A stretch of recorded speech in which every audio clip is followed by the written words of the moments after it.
Well, good afternoon, and thank you for joining us for a virtual alumni workshop on standing out in the job search. Before we begin, we are going to take a moment here to pause so that everyone has a chance to log on. While we wait, feel free to type your name, grad year if you're an alumni, and what brought you here today in the chat box, and we will begin in just a moment.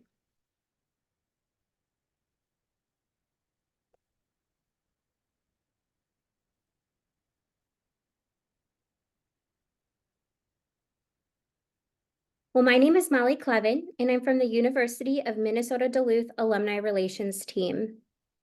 Today's Alumni Career Workshop is brought to you in partnership with our office and the UMD Career Center. You will learn about different strategies related to standing out in the job search.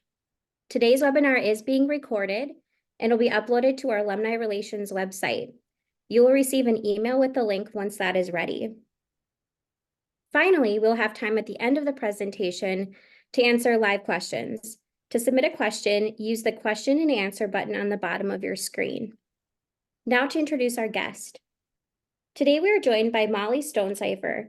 Molly is a career development specialist at UMD. She is committed to empowering students and professionals to achieve their full potential in their chosen careers. With a master's degree in counseling and a background in psychology, her own career journey reflects a commitment to fostering connections, problem solving, and driving impactful outcomes across diverse domains. It is now my pleasure to hand it over to Molly. Wonderful. Thank you so much. And thank you so much to the participants that are here with us today. Again, I'm Molly Stonecipher. I'm a career development specialist with the UMD Career Center. I'm fortunate to have had a few different roles, both in and out of education, which has given me experience working with job hunters, recruiters, HR professionals, and hiring managers. So my information today comes from my experience having conversations with those stakeholders, from my lens as a career counselor, and a fair bit of research on what 2024 is looking like. So feel free to say hello in the chat. Let us know you're here. If you're comfortable and want to share anything you've experienced in the job hunt recently, feel free to do so. I'm sure we have a mix of people here today. Maybe you're just starting to consider a job change. Maybe you recently lost your job, or maybe you've been looking for a while. Throughout the presentation, if you have questions, feel free to drop those in the Q&A. Jill from my office will be helping monitor that, and then Molly will as well, and we'll be collecting questions for the end. So our game plan for today, we're going to start off talking about what the job market is looking like this year, what trends I'm seeing and hearing, and what that means for job seekers. From there, we'll talk about assessing the change you want to make and action steps you can take. We'll move into a little bit about resumes and interviews, creating that action plan, and closing with some general information. And of course, we'll leave plenty of time for questions as well. So to get us started, current trends in the market for 2024. On paper, the job market looks pretty solid. Unemployment is low, job openings are high. We're hearing that there is great job supply. But again, that's on paper. So I know that the reality for many job searchers is telling a different story. And I am hearing from workers who are struggling to find a position, and that actually might be why you're here today too. So why is there a disconnect when job supply and demand seem to be equally matched? Well, the data is showing that the types of jobs available in excess aren't necessarily the types of jobs people are looking for. An overall trend we're seeing is that job seekers are anxious. We aren't in a recession. However, some industries are seeing layoffs, which has given many people concern about their job security. LinkedIn reported that 85% of workers fear being laid off in 2024. In recent months, financial firms, tech companies have announced a high number of layoffs, including Google, Microsoft, and Salesforce, cutting thousands of jobs since the new year. So a lot of these companies are cutting workers because of high interest rates, because of overhiring during the pandemic, or really cost-cutting measures remain the main reason, though some amount of refocusing on AI has also been to blame. So those recent layoffs are mostly clustered in just a few industries, but experts say that the job market as a whole does remain strong. the current market is not bad, but hiring demand is moderating. So when you compare the current market to 2021 and 2022, then it does look like a cooler market. But the job market was so tight during the Great Resignation that businesses, they were hiring really quickly. There were like labor shortages, and employers were offering perks and benefits to get people in the door. So it was an unusually hot market. So even though 2024 does look like a healthy labor market overall, it's just not comparing to that landscape. So at this point, it's important to realign your expectations, especially if you changed positions during that time. How you feel about the job market is informed by your most recent experiences with the job market. So if you change positions in that time, or know people who did, were close to people who did, you might have unrealistic or outdated expectations. 75%, almost 70% of job seekers say that their current search is more difficult than their last one. So related to all of that, we're hearing that the hiring process itself is slowing down compared to the recent past when hiring was such a high priority. So it is taking longer to hear back from companies. Hiring is taking weeks to go through the cycle of resume reviews, interviewing multiple candidates. Honestly, companies have more candidates to choose from, which means that they're taking more time before they're making that offer. Job intensity rates are also rising. So that's the measure of the number of job applications per applicant. So if you're feeling like you're putting out like way more applications than you had before, you're probably right. It sounds like many people are. We are seeing more pre-screenings, more take-home projects, more filling out assessments along with your application. Multiple interviews is becoming more and more common when talking to a new employer. 4 or 5 isn't uncommon, and I've quite honestly heard like as many as 7 to 9. Often those are with different people at various levels before the employer decides.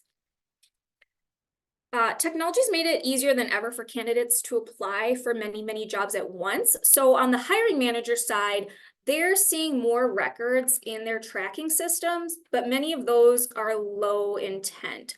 So I'm hearing from hiring managers like complaining about applicants ghosting them, but then I also hear from applicants complaining about companies ghosting them.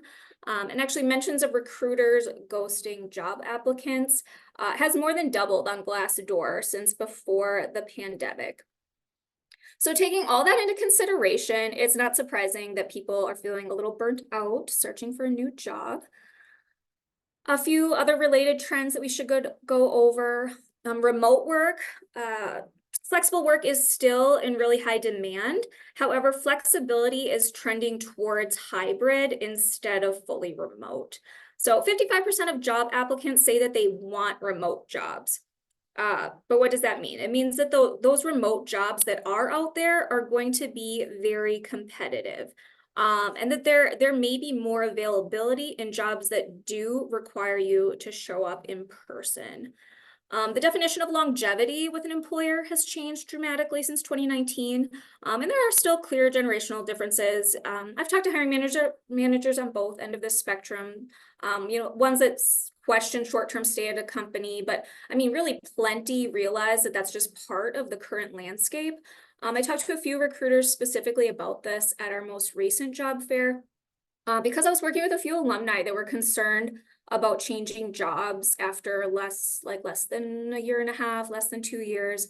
But none of those recruiters really batted an eye. The consensus was that there wouldn't be anyone to hire if they did. So employers are more understanding of more career changes, more job changes, a little bit more, a little less tenure. So wage growth should slow in 2024 after a one-time catch-up in wages due to high inflation. Promotions are expected to be common in 2024, with employers encouraging loyalty by offering more internal promotions to keep the workforce that they have at a time when employee retention is an important goal at many companies. A good sign with small businesses, 57% of small businesses plan to add jobs this year, according to Goldman Sachs.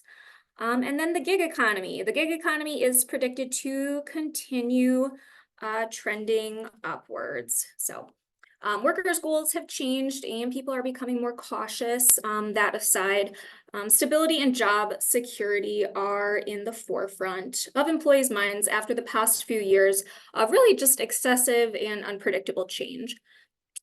So all of that said, I hope that doesn't sound too like doom and gloom. I really think that the main takeaway is the importance of realigning expectations for what 2024 looks like versus the really unusual aspects of the market, specifically in the immediate post-pandemic years. So in short, if competition is a little fiercer, you'll need a strategic approach, which requires preparation. So as we look ahead with our expectations realigned, it's time to get introspective. And this is really important. Why are you looking to change jobs? Be honest with yourself. Why are you looking to switch industries? Why are you looking to change companies? Or why do you want to do a total career about face? Where is the disconnect for you? Do you need a higher salary? Do you need to work under a different leadership team, reduce stress, feel like you're doing valuable work? What are those reasons that you're feeling this disconnect? I really want you to write down those answers. You don't have to do it right now, but it's really important to think about because every job has its pros and cons, right? So while you're writing down your why, also write down what pros can't you live without? Every job has its pros and cons. So what pros can't you live without? And then what cons can you live with? No job is perfect. So what can't you live without? Personally, a pro I can't live without is like some degree of flexibility and autonomy in my job. What cons can you live with? I am living with a long commute, I guess. I guess that's a con that I'm living with to have a job that means something to me. So additionally, it's important to look at other areas of your life. Is a new job actually the answer? Because remember, wherever you go, there you are. So maybe there's some other area in your life that needs to change. You got to think about like, is that grass actually greener? People are generally seeking jobs right now that prioritize work-life balance, but you need to verify that there actually is that healthier culture at your prospective employer before you move on. And we'll talk a little bit more about that later. But when I'm talking to someone who wants to make a job change, something that I like to talk about is role versus company. So where's that disconnect happening again? So maybe you are in the right company, but the wrong role. Maybe the company you work for you really love and they're doing work that you value and you feel like a good sense of camaraderie with your coworkers, but maybe you don't really feel like you're thriving in the position that you're in. So consider ways that you can improve your wellness in your current company, or find different roles maybe that would better suit your skills and desires. Maybe you are in the right role, but the wrong company. You might be in the right role that makes the most of your skills, but the work environment doesn't fit you, or maybe the wrong industry. So bringing that skills to an industry that matters to you or is interesting to you, that's a great way to challenge yourself in a new industry, but bring those same primary skills to that new environment. And then of course, maybe you are just straight up in the wrong role and the wrong company. And it's time to think about all of these aspects that we're talking about today. So if you are wanting to switch, it's really important to take that time to explore. That's where that introspection comes in. Look at your values, interests, personality, and skills as pieces of the puzzle. Seriously, write all these down too. Find some common themes so that you can really feel confident about where you want to move into and not just applying to everything blindly. It's also great to think about what you don't want to do, learn from what you've already done. You may also want to consider a career aptitude test it can really give you exposure to things that you haven't thought of And in the handout that you'll receive at the end of this, I do have links to a few of those. We did talk about the current volatility in some industries that are seeing layoffs, like tech and finance and media companies. So lots of layoffs are happening there, especially in entry level in recruiting. Meanwhile, there are other areas: digital commerce, automation, software intelligence, roles that are creating and supporting AI are on the rise. Mental health professionals, education, healthcare all have high needs. And then government and construction have also increased their hiring in recent months. So pay attention to reports about growing demand and figure out where or how your skills could add value in that area. Go where the growth is. If you're location bound, that also goes for your local economy. Like, what businesses in your area are experiencing growth and how could you apply your skills there? Read the news, like, know what's going on locally as well. If you're doing long-term planning and aren't necessarily looking for a job right now, the Bureau of Labor Statistics job growth projections are a great resource to identify what areas are growing. You'll also have a link to that in your handout at the end.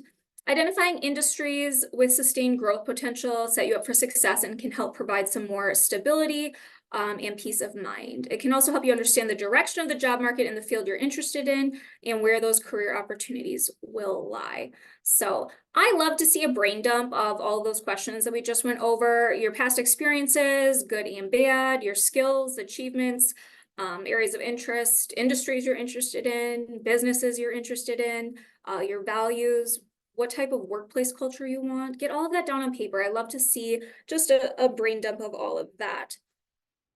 And then once you've kind of looked at all of that and found the common threads, made the connections, and have narrowed it down to where you want to go, you got to talk to people. I know you just will always hear network, the importance of networking, and it's still true today. You got to get inspired by others' journeys. Talk to the people who are doing the actual work. Talk to the people who are doing the work that you want to do. Networking, it just continues to be an important part of job hunting. Statistics do still show a high amount of jobs acquired through your network or on that invisible job market, jobs that are acquired without even getting posted because people find people on the invisible job market. I know it can be scary or make you feel self-conscious, but it is important to put yourself out there. You do have people who would love to be in your corner.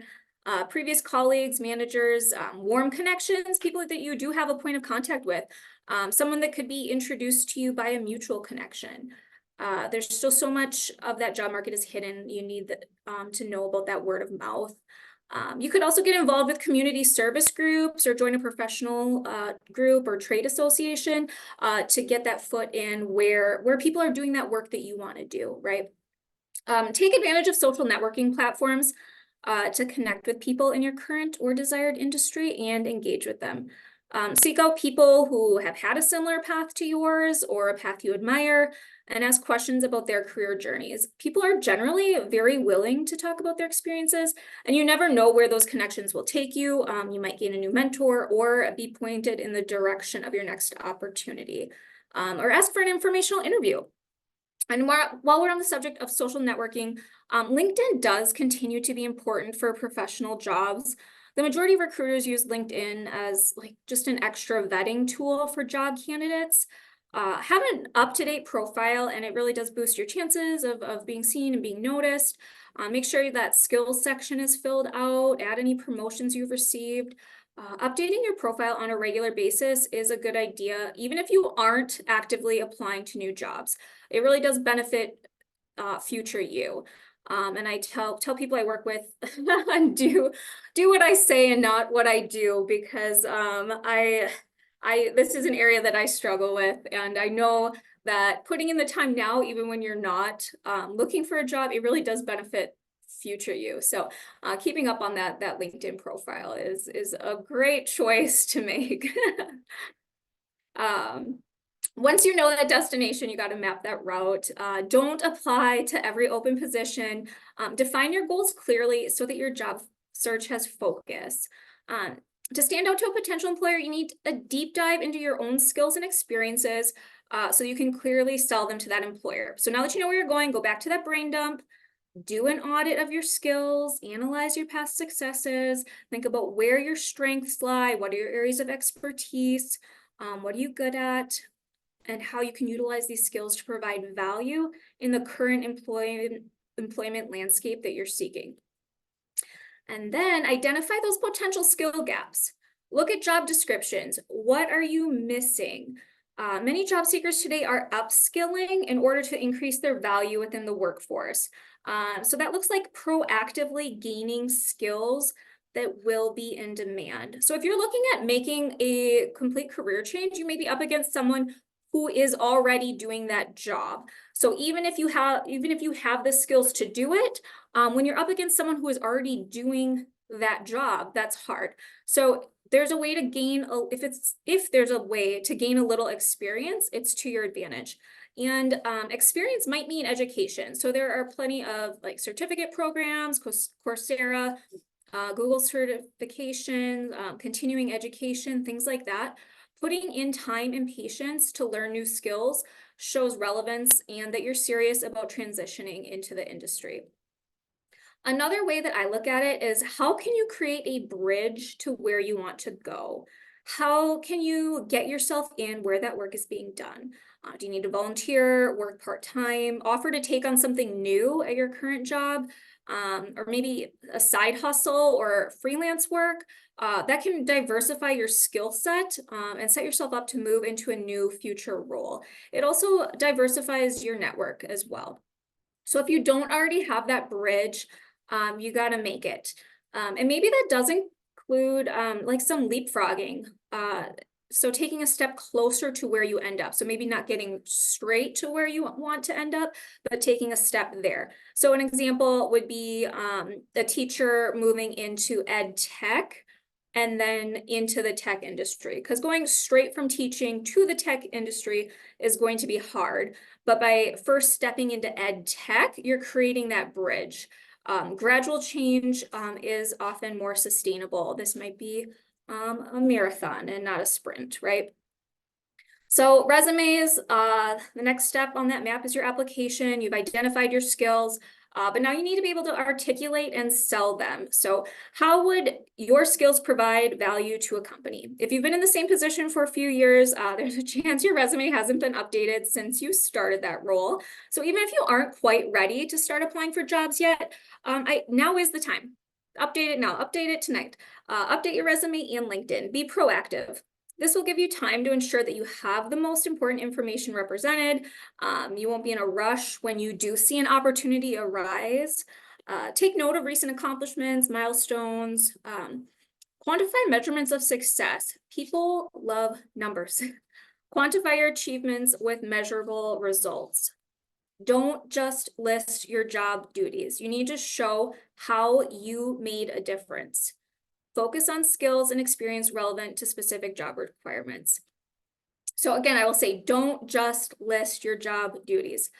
The goal is for this to be easy to read and show a hiring manager that you meet their qualifications at a glance. So I see way too many resumes that are just like way too long and get way too into the weeds on job duties and like every single little thing you do at a job, instead of focusing on the position that you're applying for and instead of focusing on your results and achievements. So identify the relevant skills and experiences that align with the current demand of the job market, of the job you're looking for, and ensure that those are highlighted throughout your materials.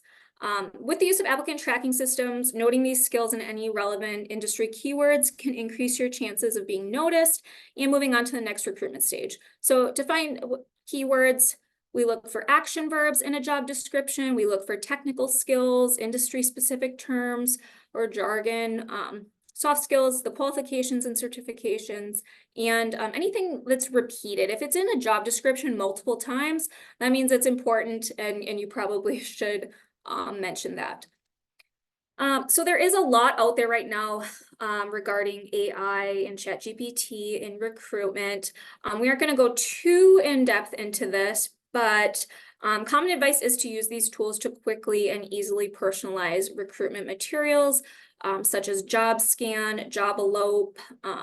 So companies are using applicant tracking systems to search and filter resumes by keywords.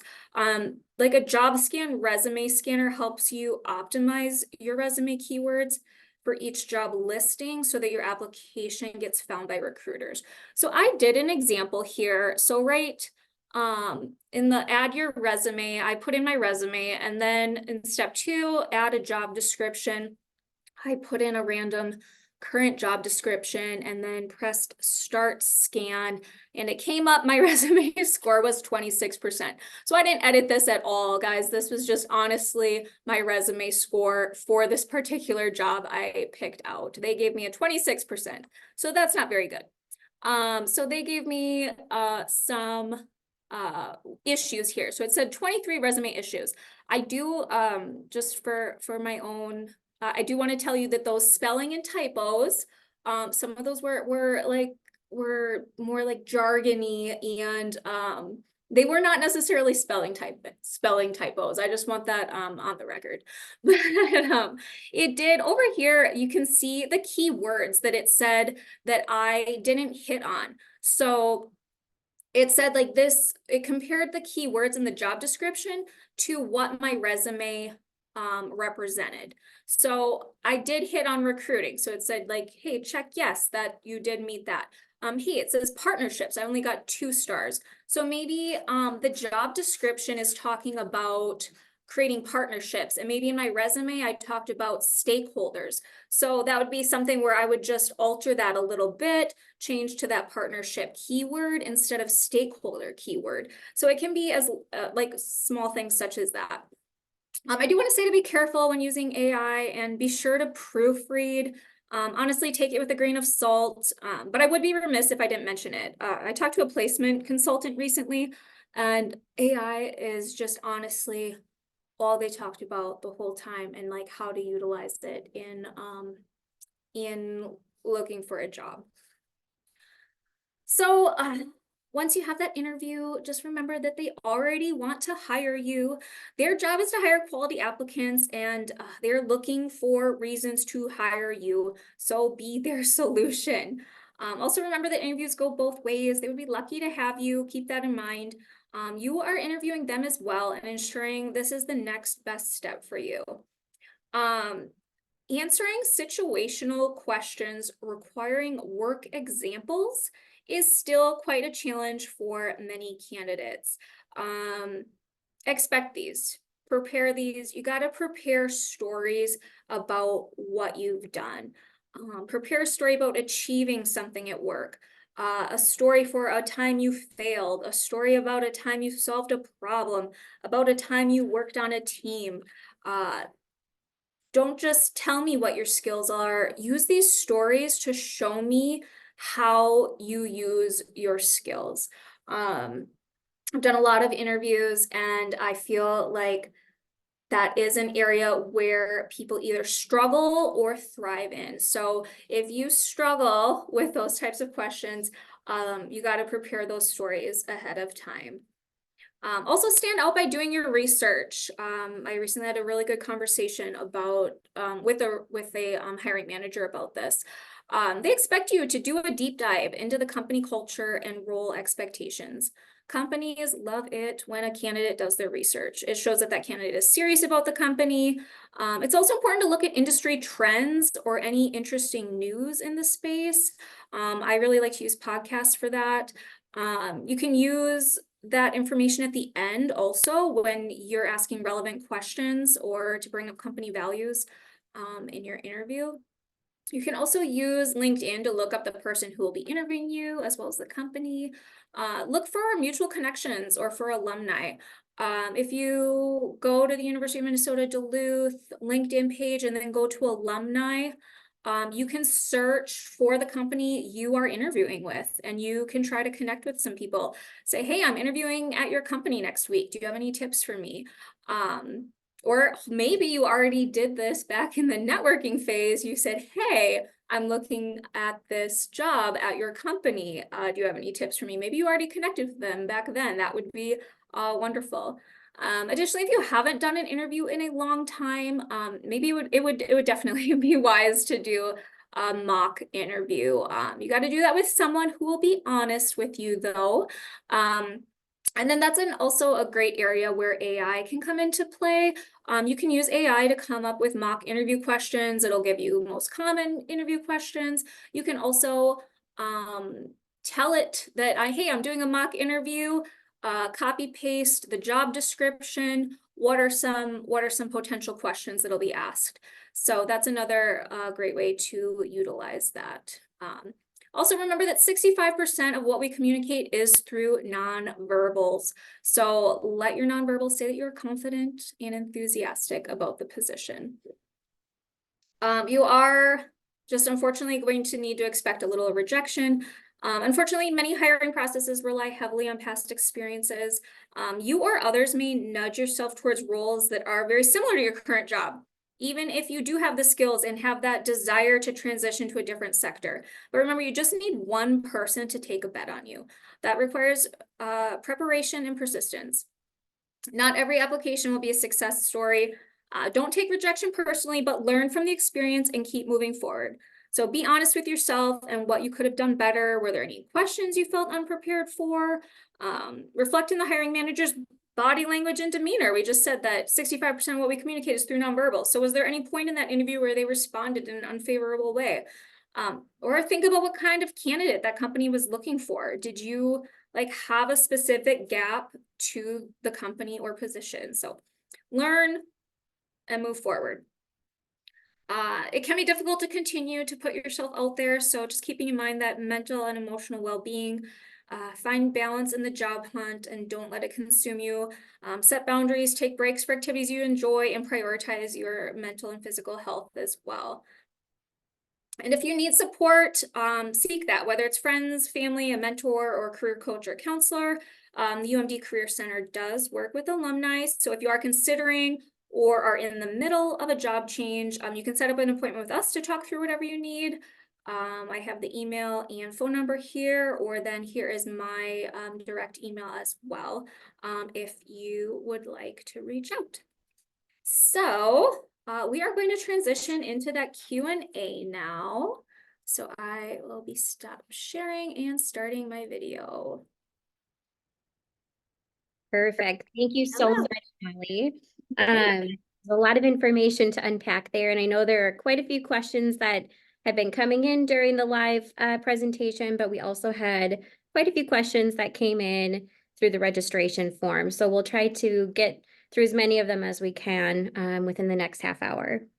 So I think to kick things off, you had talked about this a little bit, but do you have any specific tips for breaking into an industry that you don't have any direct network connections with? Yeah, so I think that comes back to, so breaking into an industry that you don't have connections with yet. So finding out if you have those skill gaps, what you need to do. If you don't have connections yet, you gotta find them. Find those people that are doing the work. You know, like I said too, there's plenty of people who are excited to talk about what they want to do. People tend to be pretty gracious about it. So maybe you don't have them in your network yet, but maybe someone else in your network does. So it does require being a little honest with the people around you too. I feel like sometimes people are really hesitant to tell people that they're looking for a job or that they lost their job. There's some self-consciousness, you're feeling a little self-conscious about that. And a lot of people aren't letting their network know. So I think just keeping in mind that people want to be in your corner, and letting your network know, letting people know what you're looking for, and not being afraid to reach out to people. And that comes back to that, hey, don't be hey, you might have a little rejection too.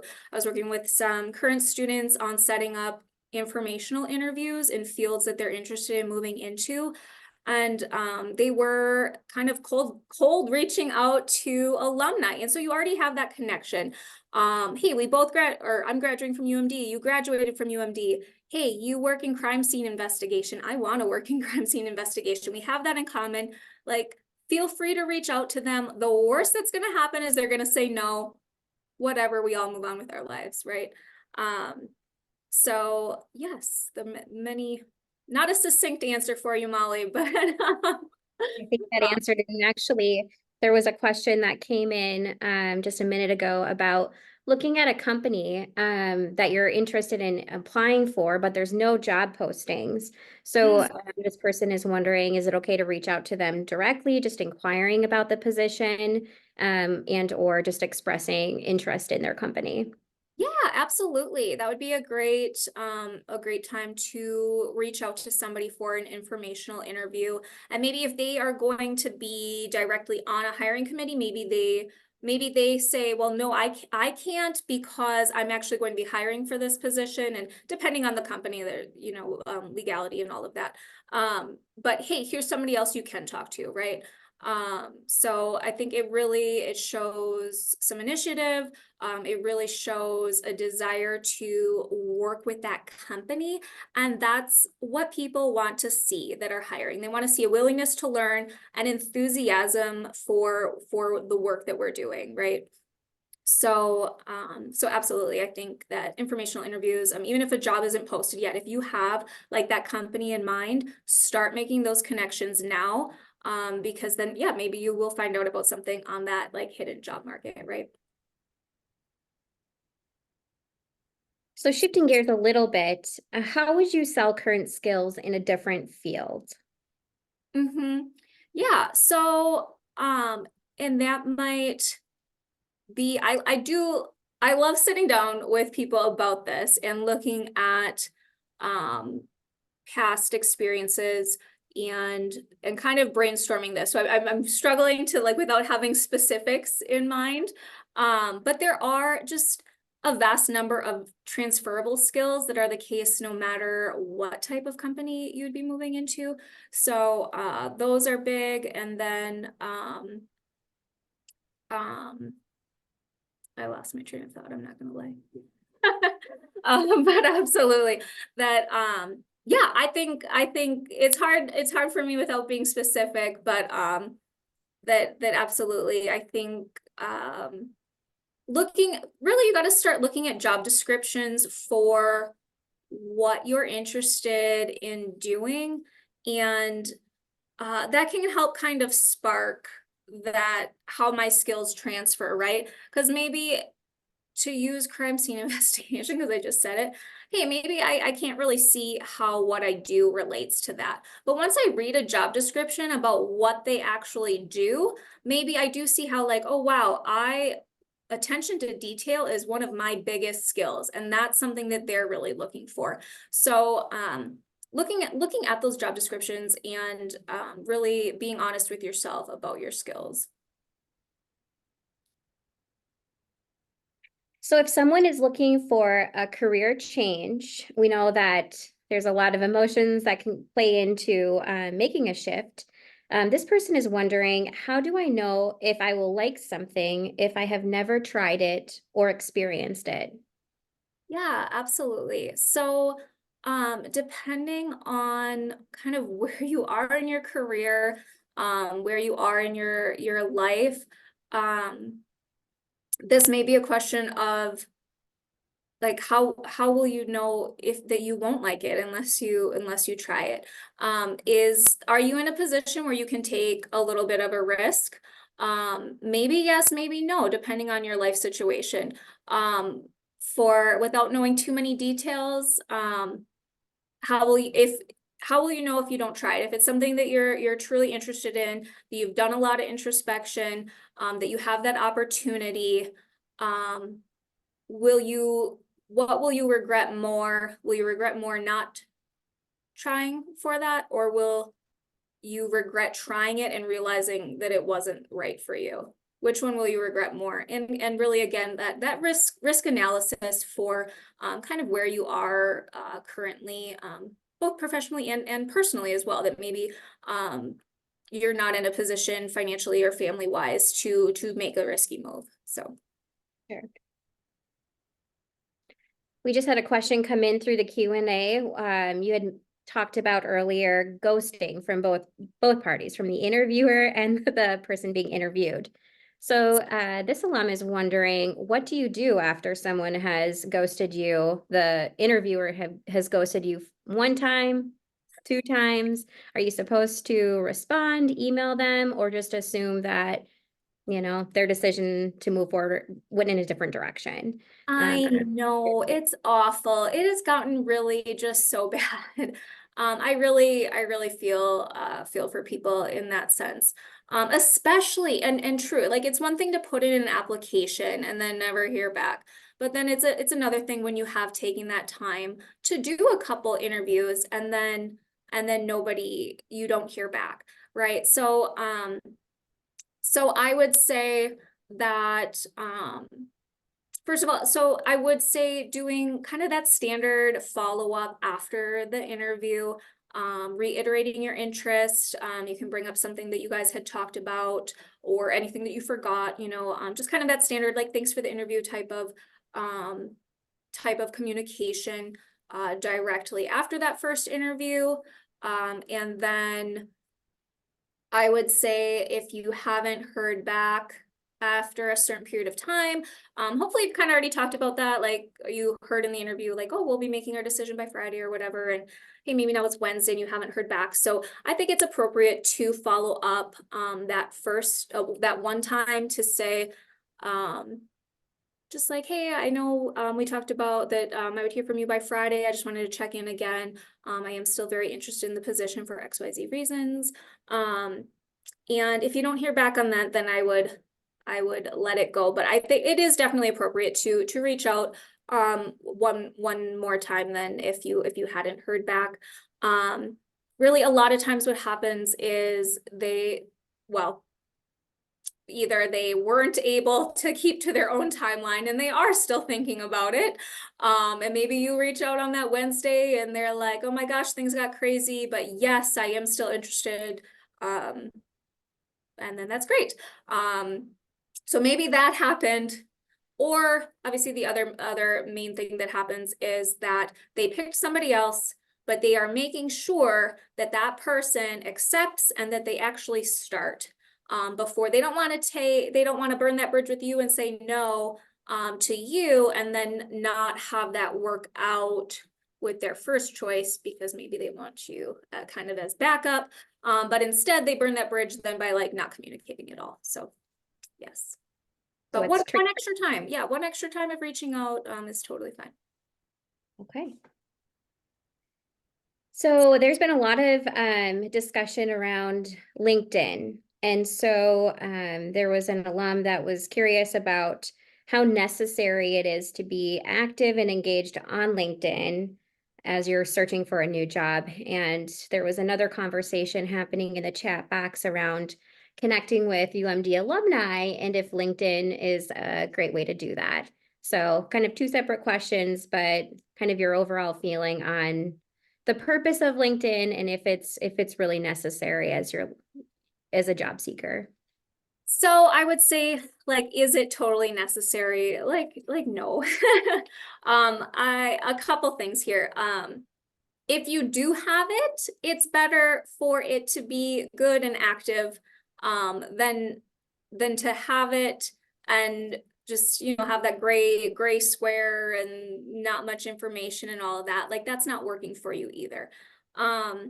So it is a great tool if you want to put in the time to use it. Is it the only way to do this? No.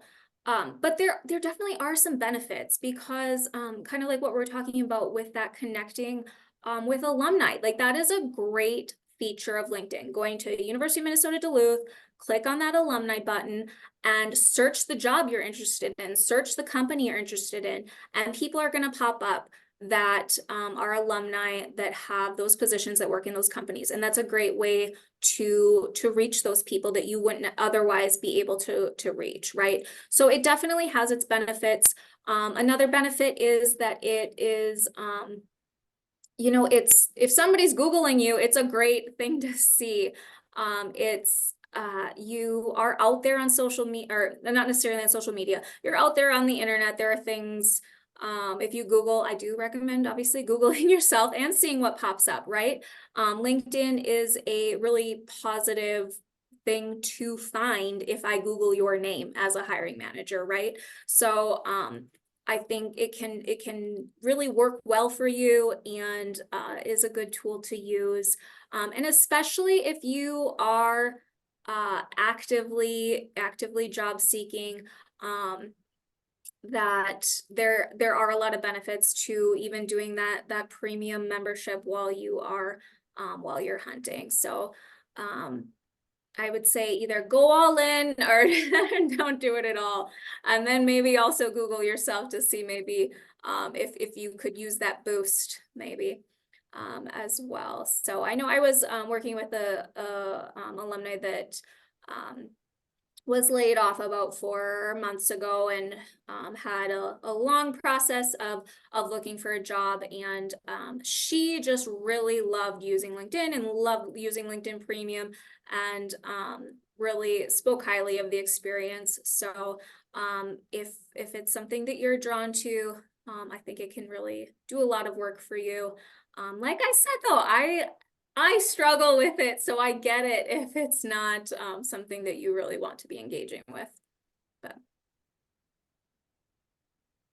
Okay, and then another question around this idea of upskilling. And I know for many people that's kind of a new term. Can you talk a little bit about ways that a person could upskill if they're not in an industry where there are specific certifications, continuing education opportunities? What are some other maybe more creative ways that someone might experience upskilling? sure, I think yeah, it would depend on what those skills are. Like doing that assessment on where your skills are and what you're missing. What is that gap? What is that you want to learn? There's a lot of, I know not everybody here is local, but there's a lot of really great community organizations where you can kind of learn some new skills. I do think too, like doing stuff on your own time, kind of just increasing that.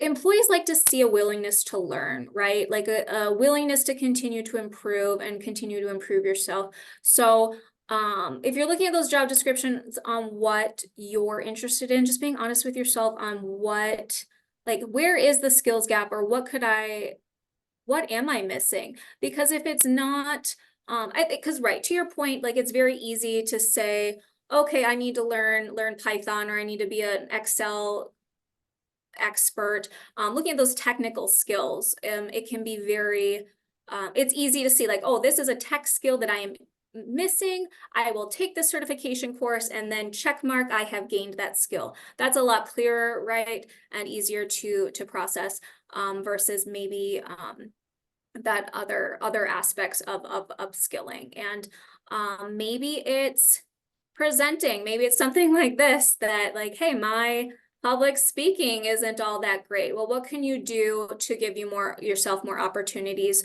to become a better communicator? So maybe there are opportunities in your current position to find ways to upskill yourself even in your current position. So finding opportunities to do something that maybe is a little bit out of your comfort zone or is a skill that you want to learn. So I think to wrap up our conversation, what is your best piece of advice that you would have for folks on the call today as they're beginning their job search and navigating this changing market? I know you talked about using artificial intelligence, and so there's lots of things that are evolving. What would you say is your best piece of advice? One piece of advice. I would say that my one piece of advice, again, going back to people sometimes feeling self-conscious about like telling their network that that they're looking for a job. I feel like people also can want to skip that I talked about, that you have to be introspective. You have to look at your experiences, look at your values, your personality, kind of take stock of where you're at and really do a deep dive on where you are, where you want to be, so that you can be making an informed career decision, that you're not just jumping into a job all willy-nilly that maybe doesn't quite fit what you're looking for. So I would say that that's my biggest piece of advice, is to create a plan, and yes, don't just take an opportunity because it arises, but instead make sure that you are taking a strategic approach, and kind of controlling your own career, not letting it happen to you, but you're in the reins there. So. Well, thank you so much, Molly. That was an awesome presentation. And I know a lot of times questions come up afterwards. So as Molly noted, their contact information for the Career Center, as well as she provided her own email. But if you do have questions that do come up afterwards, just don't hesitate to reach out. Also, I know there was some conversations in the chat box around some specific slides. And so we will make sure to include those in the follow-up email, as well as you're doing that reflective kind of exercise that Molly guided us through. Also, if you are new to this type of series, our office does host 1 to 2 virtual events every single month. You don't need to be an alumni to participate, but if you would like to be included on that email, feel free to email our office as well to get on that. So I guess with that, thank you so much, Molly, and for everyone for joining us today, and we hope to see you at future events. Wonderful, thank you.